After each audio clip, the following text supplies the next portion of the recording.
السلام علیکم ویورز، میرا نام عطاء الرحمن اور آپ دیکھ رہے ہیں عطاء بخاری یوٹیوب چینل۔ آج کے ہمارے لیکچر کا عنوان ہے زکوٰۃ۔ اس سے پیچھے ہم نے لیکچر کیا صلاۃ۔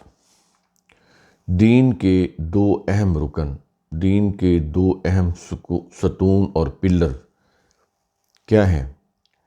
پہلا ہے صلاۃ اور دوسرا ہے زکوٰۃ۔ تو صلاۃ کے اوپر ہم نے ایک جامع لیکچر کر دیا، تقریباً 1 گھنٹے کا یہ لیکچر تھا۔ اب ہم آتے ہیں زکوٰۃ کی طرف۔ دین کا دوسرا اہم پلر، اللہ کا دوسرا بڑا اہم حکم، اور اللہ کا جو بھی حکم ہوتا ہے، اس کا جو بھی دین یعنی نظام ہوتا ہے، وہ انسانوں کی ویلفیئر کے لیے ہوتا ہے، انسانوں کی بہتری کے لیے ہوتا ہے۔ زکوٰۃ کے جو روٹ ورڈ میں ہے وہ ہے زے کاف واو۔ اس کے معنی ہیں نشو و نما، بڑھنا، پھلنا، پھولنا، بڑھوتری، بالیدگی، یہ اس کے معنوں میں آتا ہے۔ لیکن اس میں عام طور پر جو ترجمہ کیا جاتا ہے پاکیزگی، وہ نہیں آتی اس کے اندر۔ لغت کی ایک آدھی کتاب میں یہ معنی بھی ہیں، لیکن جو تاج العروض اور اس طرح بڑی بڑی جو لغت کی کتابیں ہیں، اس میں اس کے جو بنیادی معنی ہیں وہ یہی ہیں، نشو و نما، بڑھنا، پھلنا، پھولنا، بڑھوتری، بالیدگی، یہ بیان کیے ہوئے ہیں۔ اب ہم قرآن کی روح سے بھی اس کو دیکھیں گے کہ قرآن نے اس کو کن معنوں میں استعمال کیا ہے۔ سورہ البقرہ کی آیت نمبر 232، اس میں بات یہ ہو رہی ہے کہ جب تم عورتوں کو طلاق دے دو، پھر وہ اپنی عدت پوری کر چکیں، تو اب انہیں اپنے شوہروں سے نکاح کرنے سے نہ روکو۔ تو جب کہ وہ آپس میں دستور کے مطابق راضی ہوں، تو تم انہیں اپنے شوہروں سے نکاح کرنے سے نہ روکو۔ یہ چیز کہنے کے بعد آگے الفاظ آ رہے ہیں، ذالکم ازکیٰ لکم و اطہر۔ یہاں پر 2 لفظ آ گئے، ازکیٰ اور اطہر۔ اسی سے پتہ چل جائے گا کہ یہ ازکیٰ یہی زکوٰۃ ہے نا، اسی سے پتہ چل جائے گا۔ تو اس کے معنی ہوئے یہ تمہارے لیے زیادہ نشو و نما کا حامل پاکیزہ طریقہ ہے۔ اب یہ دیکھیں، اطہر کا معنی تو سب کو پتہ ہے نا، پاکیزہ۔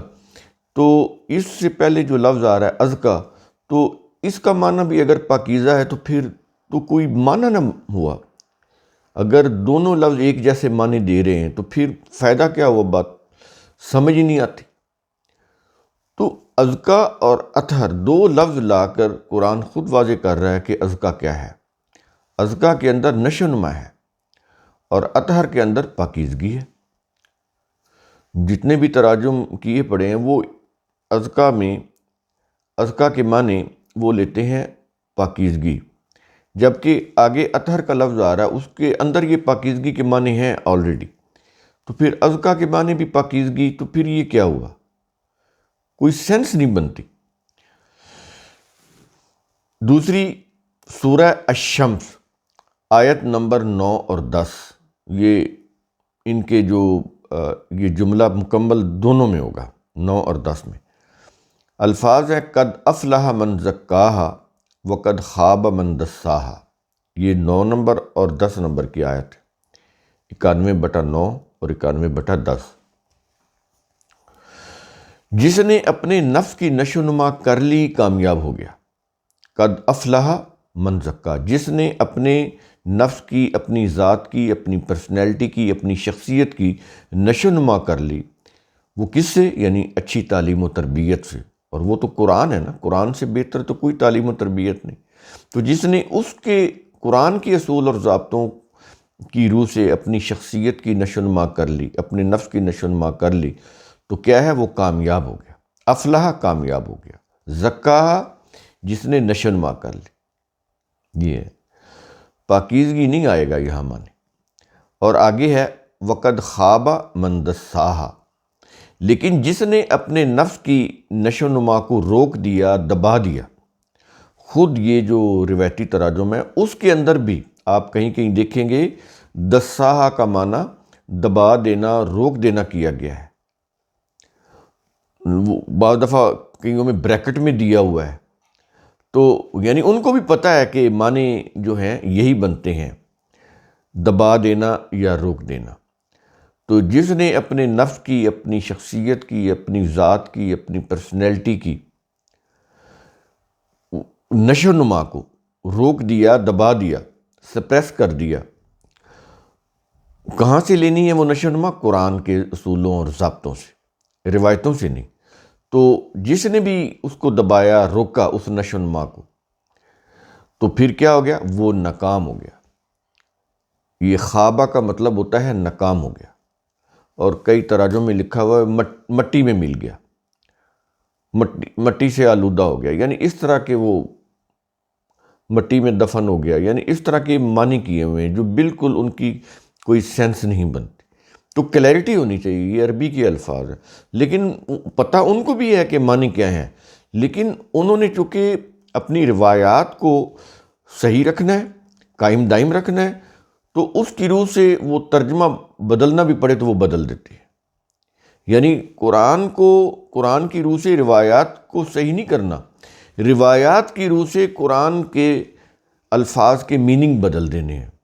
جیسے ہم نے پہلے آپ کو بتایا کہ سورہ توبہ کے اندر آیت نمبر 60، اس میں جو انما الصدقات ہے، نیچے ترجمہ کیا ہوا ہے زکوٰۃ، حالانکہ زکوٰۃ علیحدہ چیز ہے، صدقات علیحدہ چیز ہے، لیکن چونکہ اس کو 2.5% بنانا تھا، اس لیے پھر ترجمہ جو ہے صدقات کے نیچے زکوٰۃ کر دیا، تاکہ جو صدقات کے 8 مصارف آگے دیے گئے ہیں زکوٰۃ کے مصارف بن جائیں۔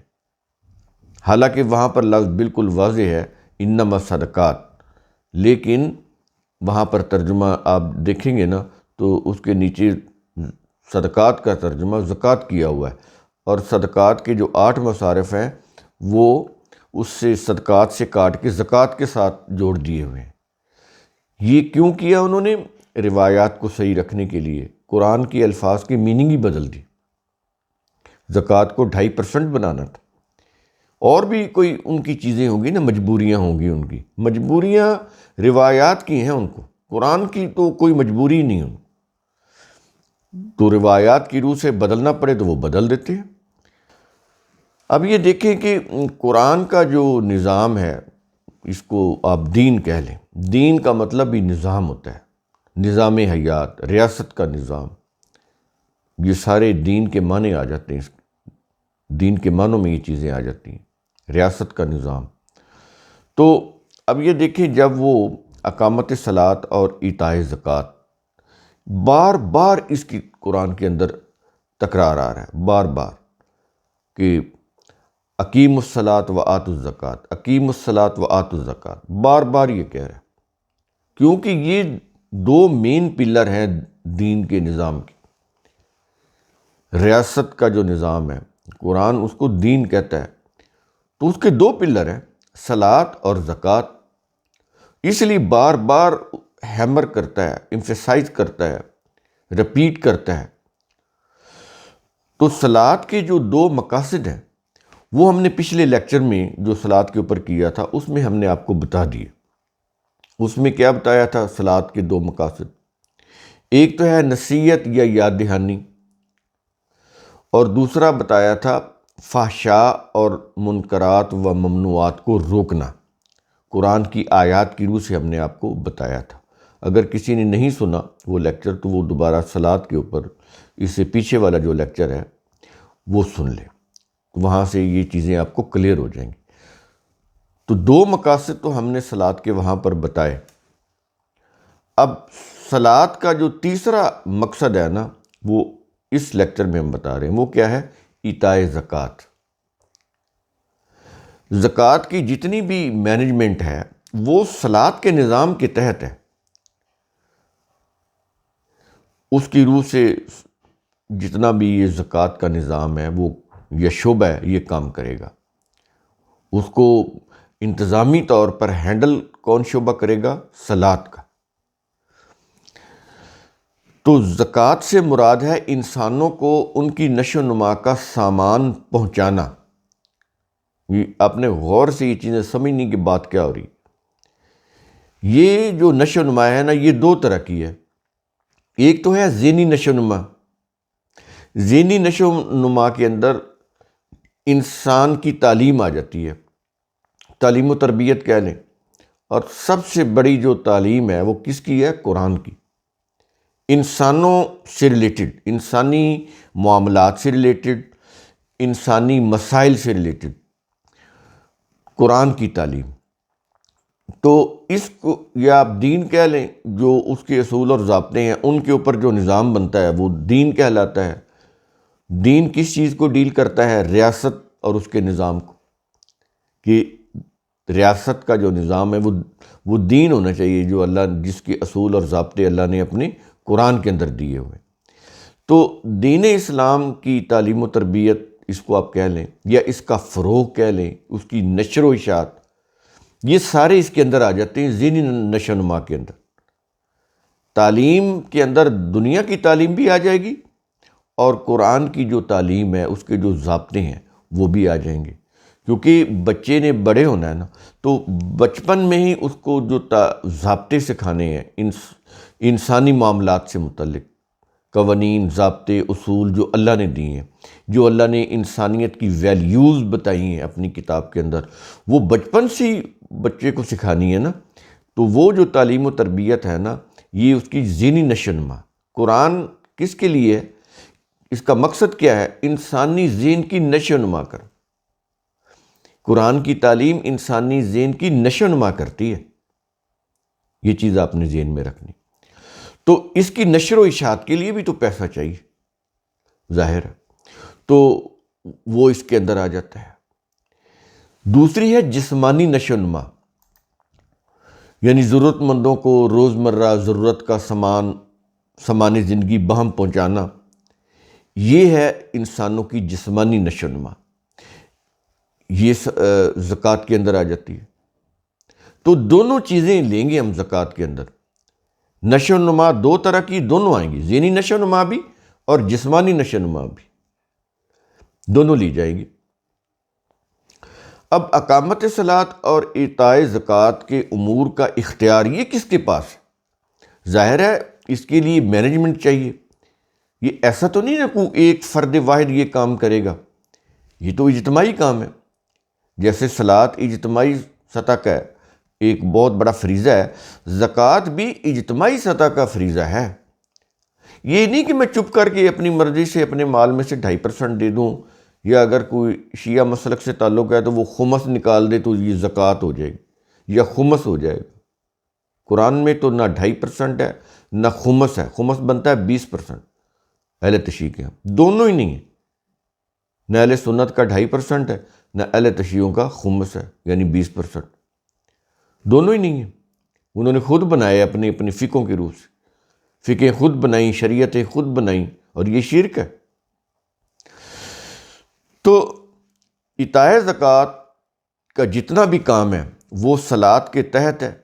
جیسے صلاۃ جو ہے ریاستی حکمرانوں کا کام ہے، ان کا فریضہ ہے، ایسے ہی یہ جو اعطاء زکوٰۃ کے معاملات ہیں، اس کو زکوٰۃ کی جو کلیکشن ہے اور آگے اس کی جو ڈسٹریبیوشن ہے، اس کی جو مینجمنٹ ہے، اس کے جو کلیکٹرز ہیں، جو وصولی کرنے والے ہیں، یہ جتنا بھی انتظامی لیول کا جتنا بھی یہ کام ہے، یہ سارا کا سارا ریاستی عہدیداروں کے پاس ہے یا ہوگا۔ یہ پبلک کے کام یا عوام کا کام نہیں ہے، یا کسی مذہبی تنظیم کا کام نہیں ہے۔ یہ دین یا ریاست کا اہم شعبہ ہے، وہ شعبہ یہ کام کرے گا ریاستی سطح کے اوپر، اس کے پاس اقتدار ہوگا، اتھارٹی ہوگی، کہ جن کے پاس زائدہ ضرورت ہے، سرپلس منی ہے، ان سے وہ لے گا، پھر آگے وہ ضرورت مندوں کو دے گا۔ تو یہ جتنا بھی کام ہے یہ ریاست کے جو عہدیدار ہیں، جو حکومتی عمال یا عاملین ہیں، وہ کریں گے، یہ پرائیویٹ یا نجی سطح کا کام نہیں ہے۔ اب اس کی دلیل کیا ہے؟ ہم نے پہلے بھی یہ دی، اب دوبارہ پھر آپ کو بتا رہے ہیں کہ سورہ الحج کی آیت نمبر 41 میں ریاستی عاملین پر 4 فرائض عائد کیے گئے ہیں۔ کون کون سے؟ اور وہ کیا ہیں؟ الذین امکناہم فی الارض اقاموا الصلاۃ وآتوا الزکاۃ وامروا بالمعروف ونہوا عن المنکر، 22/41۔ اگر ہم انہیں دنیا میں اقتدار یا حکومت دے دیں تو وہ کیا کریں؟ نمبر 1 صلاۃ قائم کریں، نمبر 2 زکوٰۃ دیں، نمبر 4 امر بالمعروف، اچھے کام کرنے کا حکم، اور نہی عن المنکر، اور برے کاموں سے روکنا۔ یہ 4 فرائض ہیں حکومتی عمال کے، ریاست کے عہدیداروں کے۔ تو یہ ریاست کے کرنے کے کام ہیں، پرائیویٹ کسی تنظیم کے یا مذہبی تنظیم کے یہ کام نہیں ہے۔ اگر وہ کریں گے تو معاشرے کے اندر انتشار پھیلے گا جیسے پھیل رہا ہے۔ یہ چیز آپ کو اچھی طرح سے اس کو آپ سمجھ لیں، ریاست کے یہ کام ہے۔ اس کے بعد آپ یہ دیکھیں سورۃ المؤمنون آیت نمبر 4 میں انہی ریاستی عاملین کے متعلق کیا حکم ہے، کیا کہا جا رہا ہے؟ الفاظ ہے کہ والذین ہم للزکاۃ فاعلون، فاعلون فعل کرنے والے، کام کرنے والے، اور جو زکوٰۃ دینے والے ہیں، یعنی زکوٰۃ ریاستی حکمرانوں نے دینی ہے، عوام نے نہیں، ان کو کہہ رہا ہے فاعلون، کام کرنے والے، زکوٰۃ کو کلیکٹ کرنے والے، آگے اس کو ڈسٹریبیوٹ کرنے والے، یہ فاعلون، فاعل ہوتا ہے نا کام کرنے والا۔ تو زکوٰۃ کا کام کرنے والے کون ہیں؟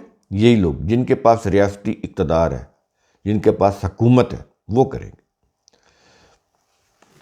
اب یہ ہے کہ یہ جو ریاستی حکمران ہیں زکوٰۃ کیسے دیں گے؟ قرآن نے وہ بھی بتایا ہے، کن سے لینی ہے، کن کو دینی ہے، انتظامی طور پر اس کو کس طرح سے اس کو رائج کرنا ہے، اس کی امپلیمنٹیشن کرنی ہے۔ اب یہ دیکھیں یہ جو سورۃ المعارج ہے اس کی آیت نمبر 24 اور 25، اس میں ہے کہ وفی اموالہم حق معلوم للسائل والمحروم، 70/24 اور 70/25۔ دولت مندوں کے مال و دولت میں سوالی اور محروم لوگوں کا مقررہ حق ہے۔ الفاظ کو آپ دیکھ لیں، حق معلوم، یہ کن کا حق ہے؟ جو معلوم ہے، مقرر شدہ ہے، للسائل والمحروم، سائل کا اور محروم کا۔ جتنے بھی سوالی ہیں اور محروم ہیں، نعمتوں سے محروم ہیں، زندگی میں بڑی قسم پرسی کے ساتھ ان کا گزر بسر ہو رہا ہے، تو یہ 2 الفاظ لا رہا ہے ان کے لیے، سائل جو مانگنے والے، محروم جو محروم ہے زندگی کی آسائشوں سے، نعمتوں سے، ضروریات زندگی سے محروم ہے، پورا ہی نہیں کر پا رہے، تو کہتا ہے کہ ان کا حق ہے مالداروں کی دولت میں، حق ہے، رائٹ، یعنی یہ جو مقررہ حق ہے نا، ایز اے رائٹ دینا ہے، بھیک کے طور پر نہیں دینا۔ اسلامی ریاست میں بھیک کوئی مانگ ہی نہیں سکتا، نہ کوئی بھیک دینے کی کوئی چیز ہے کہ لوگوں کو دی جائے اور خود کو ظاہر کیا جائے کہ میں تو بڑا سخی ہوں، میں تو بڑا نیک ہوں۔ بالکل نہیں، یہ غلط تصور ہے۔ بیگنگ ہے ہی نہیں اسلامی نظام کے اندر۔ اسلام کے اندر کیا ہے؟ احترام انسانیت۔ یہ جو جس کو انہوں نے جس طرح خیرات چیزیں بنائی ہوئی ہیں نا، زکوٰۃ کی یا اس طرح کی، کہ کسی کو تھوڑا سا دے دینا اور پھر معاشرے میں مشہوری کرا دینی کہ فلاں شخص بڑا سخی ہے، وہ پھر اپنی پاپولیرٹی سے آگے پھر حکومتی عہدے بھی لے لیتے ہیں۔ ایسے ہی ہوتا ہے نا معاشرے کے اندر۔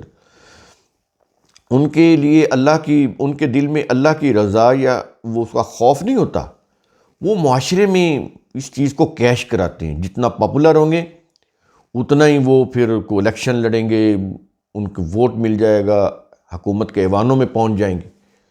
وہ اپنے ذاتی فائدے کے لیے کر رہے ہوتے ہیں، اپنی شخصیت کی نشو و نما کے لیے نہیں کر رہے ہوتے ہیں، اللہ کی رضا کے لیے نہیں کر رہے ہوتے. تو اللہ کے ہاں اس کی کوئی قدر نہیں ہے، ویلیو ہی نہیں ہے، کیونکہ انہوں نے کیا ہی سراسر اپنے مفاد کے لیے. تو بیگنگ نہیں ہے اسلام کے اندر، ایز اے رائٹ دینا ہے. تو جب ایز اے رائٹ دینا ہے تو یہ جو مالدار ہیں ان کا کیا احسان ہے ان کے اوپر؟ اگر انہوں نے دیا ہے تو اپنی ذات کی نشو و نما کے لیے دیا ہے، اللہ کی رضا کے لیے دیا ہے.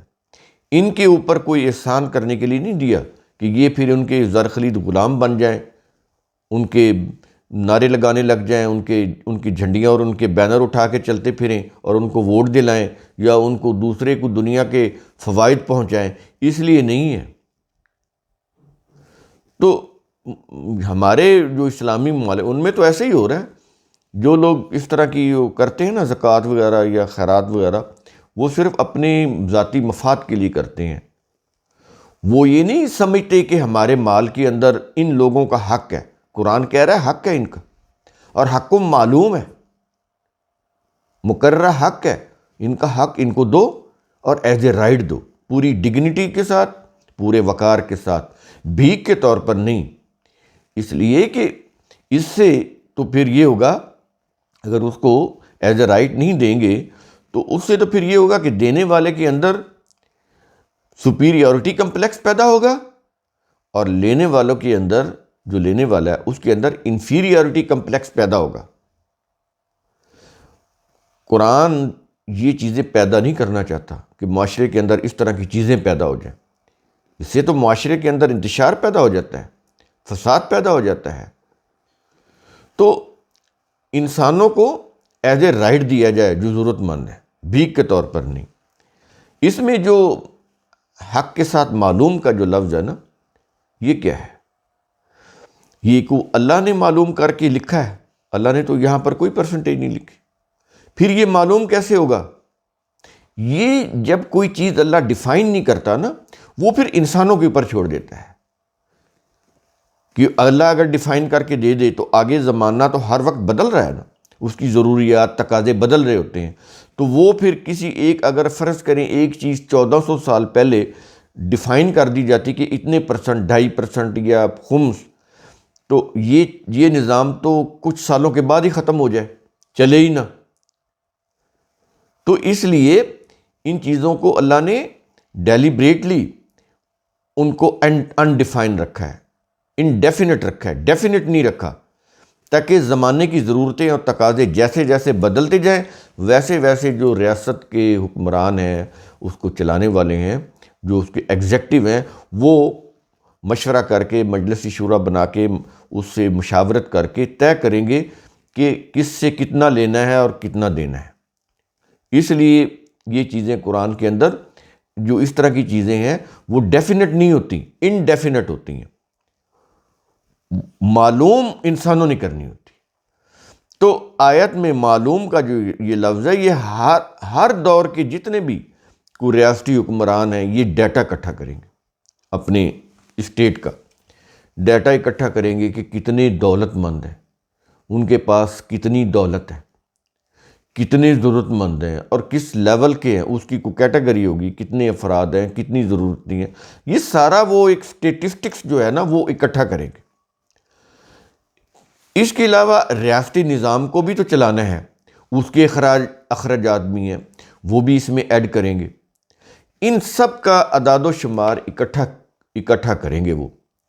اس کے بعد پھر مجلس شورا کی مشاورت سے زکوٰۃ کا نصاب یا اس کی پرسنٹیج کا تعین کیا جائے گا کہ وہ کتنی ہونی چاہیے، وہ کتنے فیصد ہونی چاہیے. یہ اس طرح سے ہے معلوم، حق معلوم. حق تو ہو گیا ایز اے رائٹ دینا، اور معلوم یہ کریں گے اپنے دور کے تقاضوں کے مطابق، جو کہ ہر دور کا تقاضا جو ہوتا ہے وہ مختلف ہوتا ہے. 1400 سال پہلے والی کوئی چیز اگر فکس کر کے آج نافذ کریں گے ہو ہی نہیں سکتی، وہ تو اس دور کے لیے تھی. اور وہ اس دور میں بھی آپ دیکھیں جو حالات آخری نبی محمد علیہ السلام کے دور میں تھے، وہ حالات تو صدیق رضی اللہ عنہ کے دور میں نہیں رہے. تو بہت ساری چیزیں انہوں نے اپنے دور کے مطابق کی۔ پھر عمر رضی اللہ عنہ کا دور آیا تو ان کے دور میں حالات بالکل یکسر چینج ہو گیا۔ 22 لاکھ مربع میل کے اوپر جب اسلام کی حکومت سلطنت پھیلی تو حالات یکسر بدل گئے اور نئی چیزیں لانی پڑی اس دور کے مطابق۔ عثمان رضی اللہ عنہ کے دور میں سلطنت ڈبل ہو گئی، عمر رضی اللہ عنہ سے بھی ڈبل ہو گئی، تو حالات اور چینج ہو گئے۔ اسی طرح معاویہ رضی اللہ عنہ کے دور میں جو اسلامی سلطنت ہے وہ کہتے ہیں کہ 64,65,000 مربع میل کے اوپر پھیل گئی، اسلام عرب سے نکل کر عجم میں پھیل گیا، تو نئی چیزیں سامنے آ گئی، نئے تقاضے سامنے آ گئے، پھر اس کے مطابق چیزیں کی جانے لگیں۔ تو یہ تو خود صحابہ کے دور میں ہوتا رہا، آج تو 1400 سال ہو گئے۔ تو کوئی چیز اگر اللہ اس دور میں فکس کر دیتا، آج وہ امپلیمنٹیبل ہی نہ رہتی، نافذ ہونے کے قابل ہی نہ رہتی۔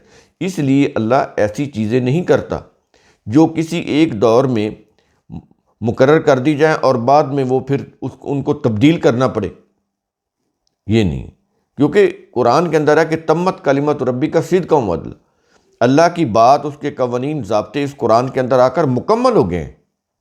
تو اگر کل کو یہ بدلنے پڑیں تو پھر یہ مکمل تو نہ ہوا۔ تو اس لیے اللہ تعالیٰ نے اس طرح کی چیزوں کو ڈیفینٹ نہیں کیا، انسانوں پر چھوڑ دیا، ان کو انسانوں کے فیصلے کے اوپر چھوڑ دیا گیا، وہ اپنے زمانے کے حالات اور واقعات اور تقاضوں کے مطابق ڈیسائیڈ کریں گے۔ اب یہ ہے کہ اسلامی ریاست میں زکوٰۃ صرف دولت مندوں اور مالداروں سے لی جائے گی، اور غریبوں اور محروم لوگوں میں ان سے نہیں لی جائے گی۔ صرف جو دولت مند ہیں، جن کے پاس مال و دولت ہے، جو غنی ہیں، اغنیاء، ان سے زکوٰۃ لی جائے گی۔ غریب لوگوں سے زکوٰۃ نہیں لی جائے گی، ان کو تو دی جائے گی۔ اور زکوٰۃ حکمرانوں نے دینی ہے، لوگوں نے نہیں دینی۔ کیسے؟ ضرورت کہ جن کے پاس ضرورت سے زیادہ ہے، سرپلس منی، ان سے لیں گے، اور جن کے پاس ضرورت کے لیے نہیں ہے، جو محروم ہے، سائلین ہے، ان کو دیں گے۔ تو یہ تو حکمرانوں کا کام ہے، ریاست کے ایگزیکٹو کا کام ہے، پبلک کا، یہ کسی مذہبی تنظیم کا کام نہیں ہے۔ تو قرآن میں پہلے سے زکوٰۃ کی شرح کا تعین نہیں کیا گیا۔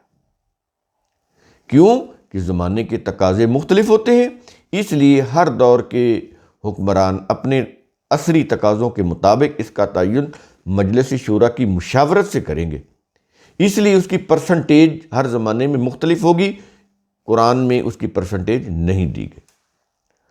اس کے بعد آ جائے سورہ البقرہ کی آیت نمبر 219 میں کیا ہے؟ کیا یہ رہا ہے کہ وَيَسْأَلُونَكَ مَاذَا يُنْفِقُونَ قُلِ الْعَفْوَ 2/219، اے رسول، لوگ تجھ سے پوچھتے ہیں کہ کتنا خرچ کریں، کیا خرچ کریں، کتنا خرچ کریں؟ کہہ دے جو زائد ہو، یعنی جو سرپلس ہو وہ۔ اب اس کے ساتھ ہی اس آیت کے آخر میں کہا گیا ہے کہ جیسے ہم یہ کہہ رہے ہیں کہ تجھ سے پوچھتے ہیں کہ کتنا خرچ کریں، تو کہہ دو کہ جتنا زائد ہو۔ آگے کیا کہا جا رہا ہے؟ اسی طرح اللہ تمہارے لیے اپنی آیتیں کھول کھول کر بیان کرتا ہے تاکہ تم غور و فکر کرو۔ آپ بتائیں کہ یہ الفاظ اس آیت کے آخر میں آ رہے ہیں جہاں پر یہ کہہ رہا ہے کہ جتنا ضرورت سے زائد ہو، پرسنٹیج نہیں بتا رہا، لیکن فقہ والوں نے، شریعت بنانے والوں نے پرسنٹیج مقرر کر دی۔ اہل سنت نے 2.5% اور اہل تشیع نے خمس، یعنی 5واں حصہ، وہ بنتا ہے 20%۔ دونوں قرآن کے خلاف۔ قرآن اس کی ریزن بتا رہا ہے، قرآن بتا رہا ہے، اس کی جتنی بھی چیزیں ہیں یہ واضح کر رہا ہے کہ ہم آیات کو کھول کھول کر بیان کر رہے ہیں، تو اس کے باوجود اپنی طرف سے یہ پرسنٹیج بنانا تو یہ شرک نہیں تو پھر اور کیا ہے؟ کتاب اللہ کے پیرلل ایک شریعت قائم کرنا، یہ شرک نہیں تو اور کیا ہے؟ اور یہ ناقابل معافی جرم ہے اللہ کے ہاں۔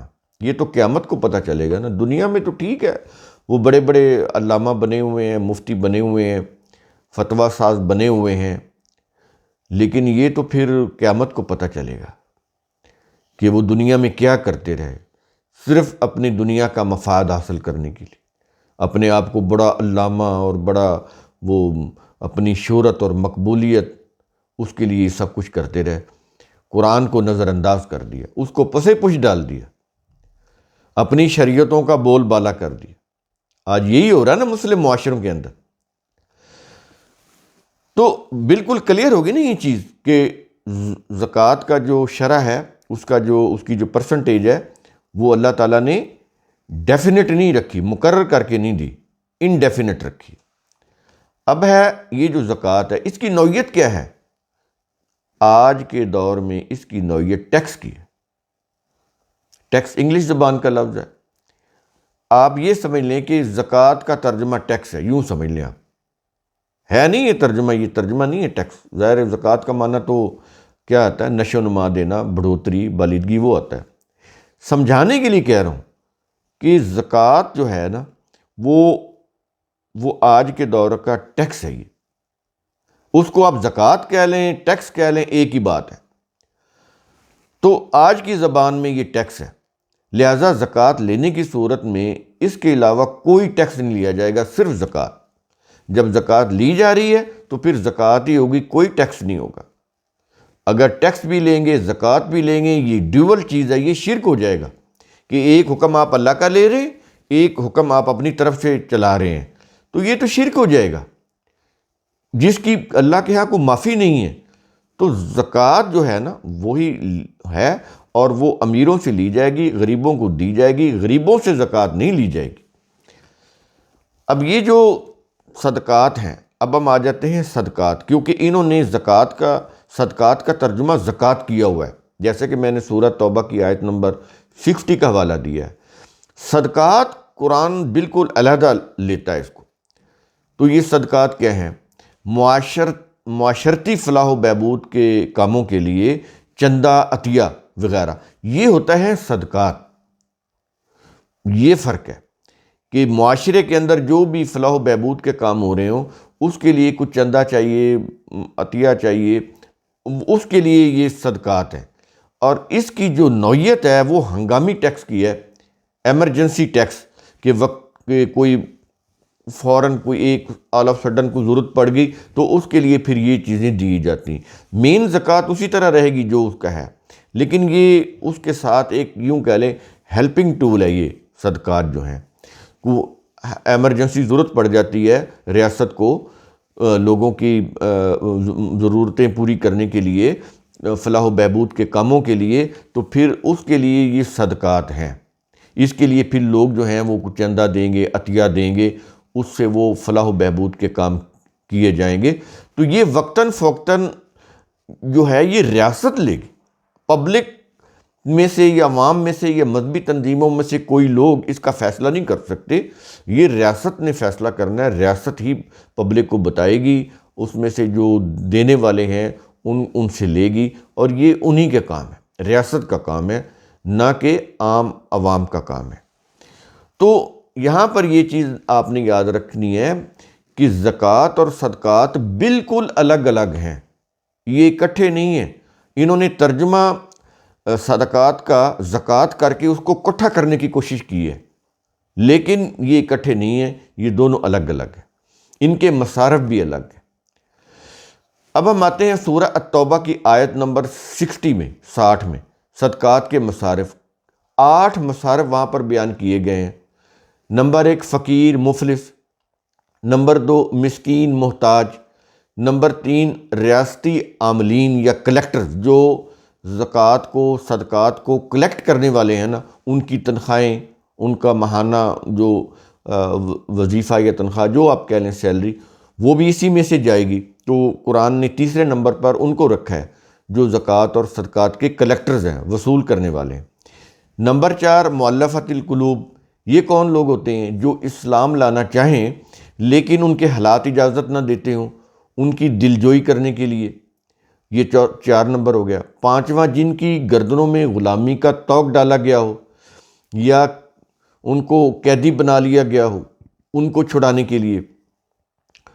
ضروری نہیں کہ ریاست میں ہر دور کے اندر اسلامی نظام رائج ہو، اگر نہیں ہو تو پھر یہ چیزیں اس طرح سے کی جائیں گی ضرورتیں پوری کرنے کے لیے۔ لوگ آگے بڑھیں گے، جو مالدار ہیں، غنی ہیں، وہ اس کے لیے پیسے دیں گے۔ اگر ریاست وہ جو قرآن کی دی ہوئی فلاحی ریاست ہے، اگر وہ نہیں ہے تو نعم البدل کے طور پر بھی قرآن بتا رہا ہے۔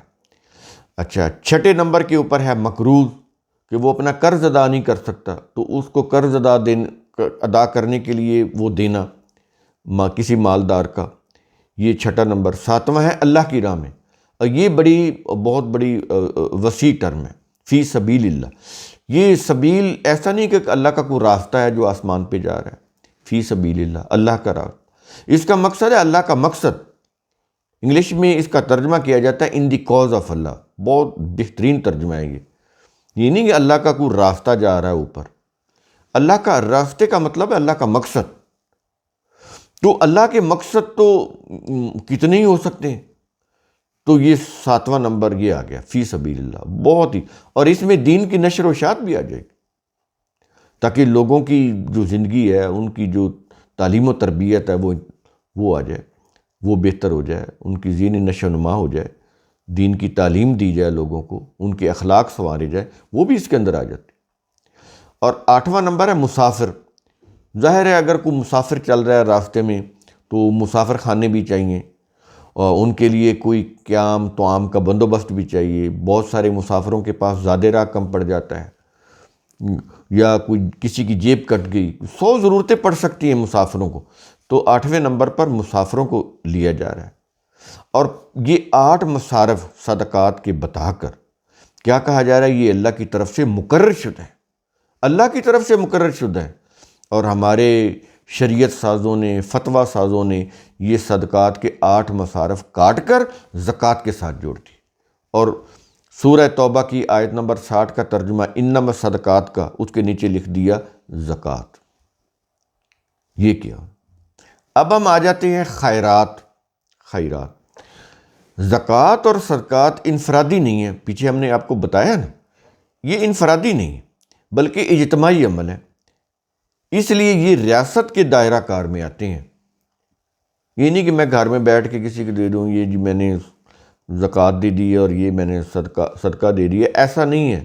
پھر وہ کالے بکرے کی سری آ گئی، وہ اس کو سروں کے اوپر وارنا آ گیا، اس میں پھر وہ بیماری چلی جاتی ہے اس گوشت میں، وہ پھر جا کے غریبوں کو کھلا دیتے۔ یہ یعنی ان کے عقیدے کے مطابق وہ جو کالے بکرے کی سری جو ہے نا، یا اس کا گوشت سر کے اوپر وارا، یہ ہندوؤں سے لے لیا انہوں نے، یہ چیز قرآن میں تو نہیں، دین میں تو نہیں۔ تو وہ سمجھا کہ اب یہ جو گوشت ہے نا غریبوں کو کھلا دیں، ہماری بیماری اتر کے اس گوشت میں چلی گئی ہے، ٹرانسفر ہو گئی ہے، اور اس کو وہ غریب غربا کھائیں، ہماری بیماری دور ہوگی۔ یعنی اپنی بیماری، ان کے خیال میں انہوں نے اپنی بیماری جو ہے نا وہ نکال کے گوشت میں ڈال دی، اور وہ بیماری والا گوشت انہوں نے غریبوں کو کھلا دیا، چلے تم بیمار ہو جاؤ، ہم تو ٹھیک ہو جائیں۔ یہ جتنا بھی کانسیپٹ ہے، یہ سارا سپرسٹیشن، جہالت، تہمات، یہ ہندوؤں کی طرف سے ہیں، وہ اس کو بھی ہم نے دین بنا لیا۔ ہر گھر میں یہ چیز ہو رہی ہے کہ نہیں ہو رہی؟ صدقہ دے رہے ہیں، کالی مرغی، کالا بکرا سروں کے اوپر وار رہے ہیں، وہ پرندوں کو پھینک رہے ہیں یا انسانوں کو دے رہے ہیں کہ چلو جی تم کھا لو۔ پھر جھوٹ بولے گئے روایتیں بنا کے، صدقہ جو ہے یہ سید کے اوپر حرام ہے۔ تو کیا سید خدا ہیں اور باقی جو ہیں سارے وہ انسان نہیں ہیں؟ اگر ان کے لیے یہ حرام ہے تو پھر باقیوں کے لیے کیوں نہیں حرام؟ یہ اتنے بڑے انسان ہیں اور باقی جو ہیں وہ انسان ہی نہیں، وہ جانور ہیں۔ اس طرح کی روایات وضع کی، دھوکہ دیا گیا لوگوں کو، اور لوگ اسی دھوکے کے اوپر چل رہے ہیں۔ صدقات تو سچائیاں ہوتی ہیں، یہ تو عوام لوگوں کی فلاح و بہبود کے لیے ہوتا ہے، جتنا بھی اس کا جو خرچ کرنا ہے وہ لوگوں کی فلاح و بہبود کے لیے ہے۔ یہ نہیں ہے کہ یہ سیدوں کے لیے حرام ہے اور باقیوں کے لیے یہ حلال ہے۔ یہ روایات نے یہ گل کھلائے کہ ہمارے ہاں یہ عقیدہ عام ہے، وہ پڑھا لکھا ہو اس کو پتہ ہی نہیں ہے کہ ہم کتنی جہالت کا شکار ہو، کس قدر جہالت میں ہم مبتلا ہیں۔ تو اس جہالت سے اپنے آپ کو نکالیں، زکوٰۃ ہو یا صدقات ہو، کہ یہ سید کو نہیں لگتی، باقیوں کو لگتی ہے، یہ بنائی ہوئی چیزیں قرآن کے بالکل خلاف ہیں۔ یہ تو انسانوں کی نشو و نما کی چیزیں ہیں، ان میں آپ کیسے تفریق کر سکتے ہیں؟ نسلی تفریق کر کے ایک کے لیے حرام کر دو، دوسروں کو ان سے کمتر کر کے ان کے لیے جائز کر دیں۔ قرآن کے بالکل خلاف ہے اور انسانیت کے بھی خلاف ہے، یہ انسانیت کی توہین ہے۔ اس قسم کی روایات اور اس قسم کے عقائد انہیں دور کرنا ہوگا۔ تو یہاں پر یہ چیز سمجھ لیں، اگر اسلامی ریاست ہو تو اس میں تو خیرات کی ضرورت ہی نہیں ہوتی، اس میں تو لوگوں کی جو ضروریات ہیں ریاست اس کی ذمہ دار ہے ان کو پورا کرنے کی، وہ پابند ہے۔ لیکن اگر نہیں ہے تو پھر جو خیرات کی چیزیں ہیں یہ پھر ہوں گی، جن کے پاس ہے وہ لوگوں کو، ضرورت مندوں کو دیں گے۔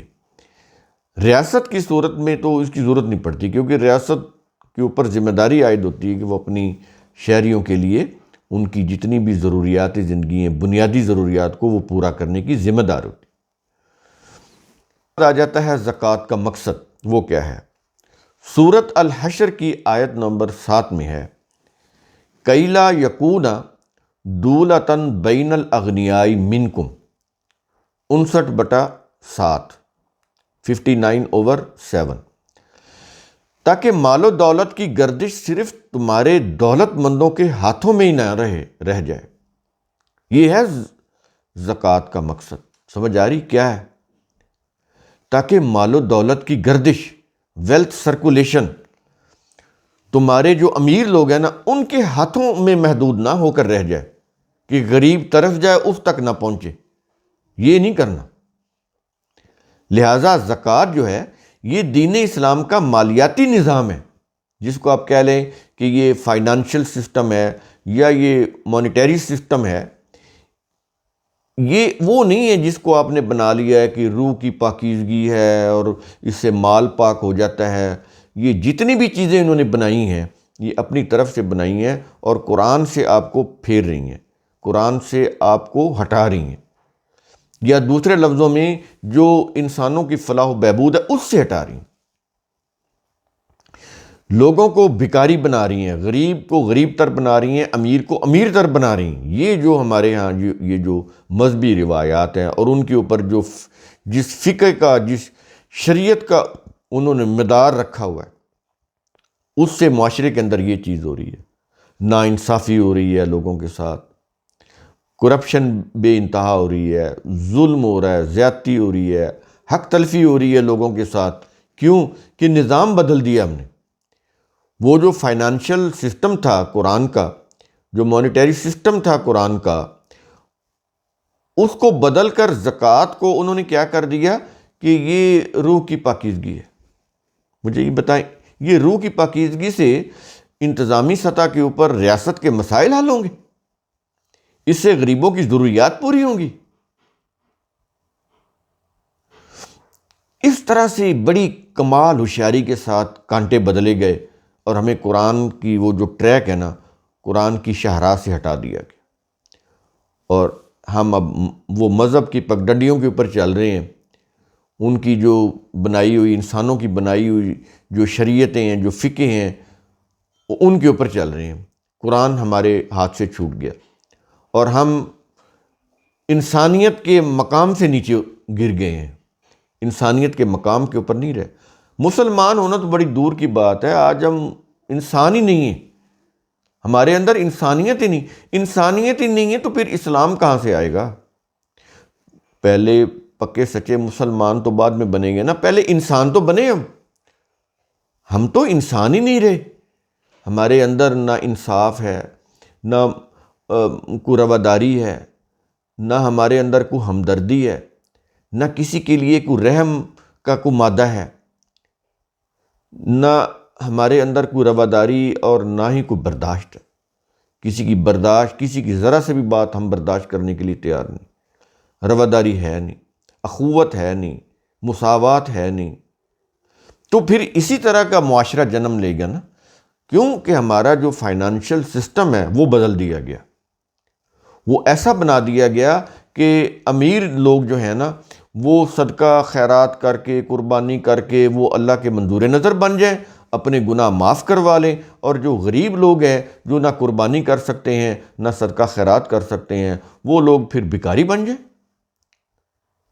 تو پھر جب معاشرے کو اتنا انبیلنس کر دیں گے، جب توازن ہی ختم ہو گیا معاشرے کا، تو پھر اس میں پھر ایسے ہی انتشار ہوگا، افتراق ہوگا، فساد ہوگا، کیوس ہوگا، جو اب اس وقت آپ کو نظر آ رہا ہے۔ تشدد ہے، بربریت ہے، نا انصافی ہے، نہ عدالتوں میں کوئی انصاف ہے، نہ دوسرے محکموں میں کوئی انصاف ہے۔ کسی کو دیکھیں، کسی انسان کو عزت دینے کے لیے تو پیسے نہیں لگتے نا، لوگوں کا پیسہ لے رہے ہیں، اور وہ جب محکموں میں ان کو کوئی کام پڑ جائے تو کتنے وہ ذلیل و خوار ہو رہے ہوتے ہیں۔ کسی سرکاری محکمے میں آپ کو کام پڑ جائے، کس قدر انسانوں کی ضلالت ہوتی ہے، وہ تو آپ کے سامنے دن رات آپ اس کو دیکھ رہے ہیں۔ تو اسلام کا جو فائنانشل سسٹم ہے، جو اس کا مالیاتی نظام ہے، جب تک وہ صحیح نہیں ہوگا، جب تک صلاۃ کا نظام قائم نہیں ہوگا اور اس کی ماتحتی میں زکوٰۃ کا نظام قائم نہیں ہوگا، اس وقت تک کوئی حل نہیں ہے۔ اسی طرح ہم جانوروں کی طرح ہانکے جائیں گے، اسی طرح ہم جانوروں کی طرح ہم ذلیل و خوار ہوتے رہیں گے، ہمیں انسان نہیں سمجھا جائے گا۔ تو یہ جو دو نظام ہے نا، صلاۃ اور زکوٰۃ، یہ نظام، ان کو قائم ہونا ضروری ہے۔ اگر یہ ہو جائیں گے تو پھر انسانوں کو ان کا جو کھویا ہوا مقام ہے وہ بھی مل جائے گا، معاشرے میں عزت ان کی بحال ہو جائے گی، وہ انسان کہلانے کے لائق ہو جائیں گے۔ ورنہ ہم اسی طرح جانوروں کی طرح مار کھاتے رہیں گے جب تک قرآن کا جو صلاۃ کا نظام ہے اور زکوٰۃ کا نظام ہے، جب تک ریاست کی سطح کے اوپر نافذ نہیں ہو جاتا۔ تو یہ چیز ہے۔ تو امید ہے کہ آپ زکوٰۃ کے اس لیکچر کو اچھی طرح سے سمجھ گئے ہوں گے۔ تو اس سلسلے میں اگر کوئی کویسچن ہو تو آپ کر سکتے ہیں، لیکن یہ جو ہمارے لیکچر ہوتے ہیں اس کے نیچے کمنٹس چل رہے ہوتے ہیں، ان کے نیچے سوال جواب کے لیے ہمارے پاس وقت نہیں ہے، نہ ہمارے پاس اتنی بڑی ٹیم ہے، نہ ہمارے پاس اتنا وسائل اور بجٹ ہے کہ یہ جتنا بھی سلسلہ چل رہا ہے یہ بھی بہت مشکل سے ہم چلا رہے ہیں اس کو جیسے تیسے۔ ہمارے پاس اس کا کوئی بہت زیادہ اس کے ریسورسز نہیں ہیں، تو لیکن چلا رہے ہیں۔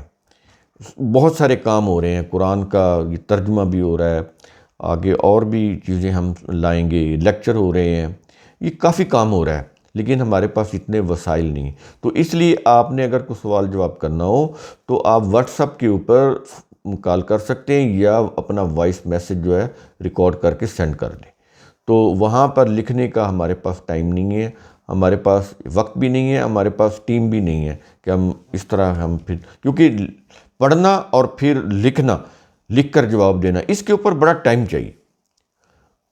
اگر آپ اس کو کمیونیکیشن کر رہے ہیں، بول کے کر رہے ہیں، تو وہ ایزی ہو جاتی ہے، اس کے اوپر وقت بھی کم لگتا ہے۔ تو قرآن کریم کا اصول ثم تفکروا، اس کی روح سے آپ خود بھی سوچا کریں، سمجھا کریں، غور و فکر کیا کریں۔ شکریہ۔